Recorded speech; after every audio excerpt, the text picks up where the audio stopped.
Hello and welcome to this new section on modeling the game and the first lecture of that in this course, Master in Game Theory.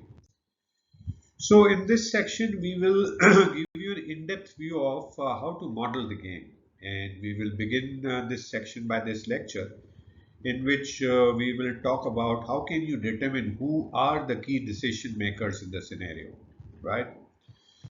So how do you think you can identify the key players, determine who are the key decision makers? So determining who are the key decision makers in the scenario involves identifying the key individuals or entities. It could be entities, it could be organizations, institutions, whose choices directly impact the outcome of the situation. And what are the steps you can take to help identify these decision makers? Let's take a look at as we go forward in the remaining part of this lecture. So first you need to define the scope of the scenario, and for that you need to understand the context and the boundaries of the situation that you are trying to analyze. And there you need to clarify the objectives and what outcomes are being influenced. And if you do that, you would have a good beginning in defining the scope of scenario. So in the scenario, you would have described the context, the situation, what analysis do you want to do, and what are the outcomes and objectives that you want to influence. Then you need to list all stakeholders involved in the scenario. Stakeholders could be individuals, as you see here, could be groups, or could be organizations, as we were talking earlier. But it should be those individuals, groups, and organizations that have an interest in or are affected by the outcome.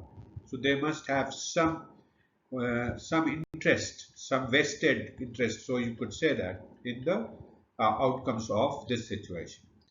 Then you need to assess the interest objectives of each stakeholder.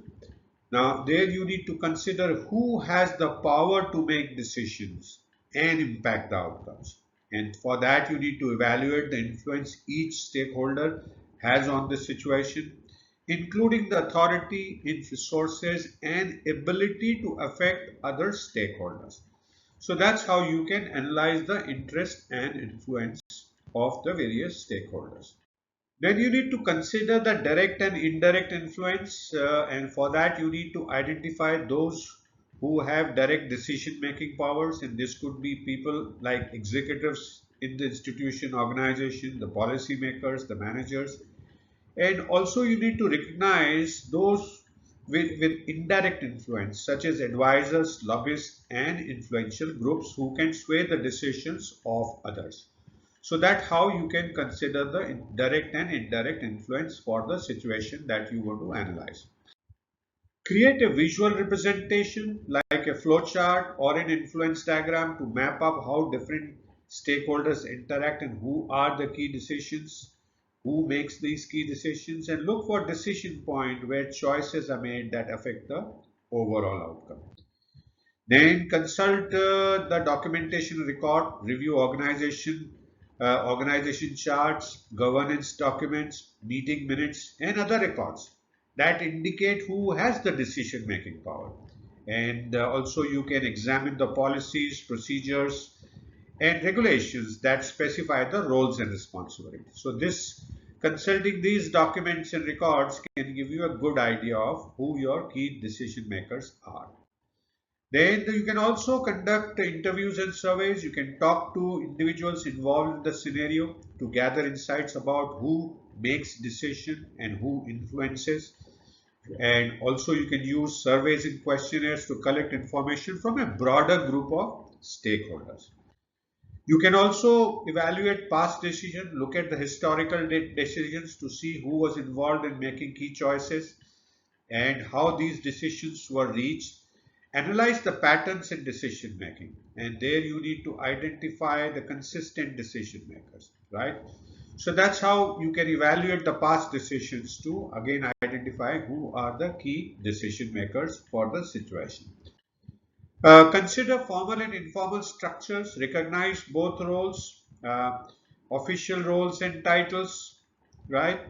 And influencing positions like a respected advisor, influential employees, and also understand the dynamics of power and influence within the organization.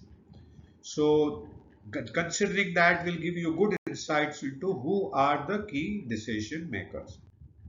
Seek expert advice. Consult experts or consultants who have experience in similar scenarios. Similar is the key word.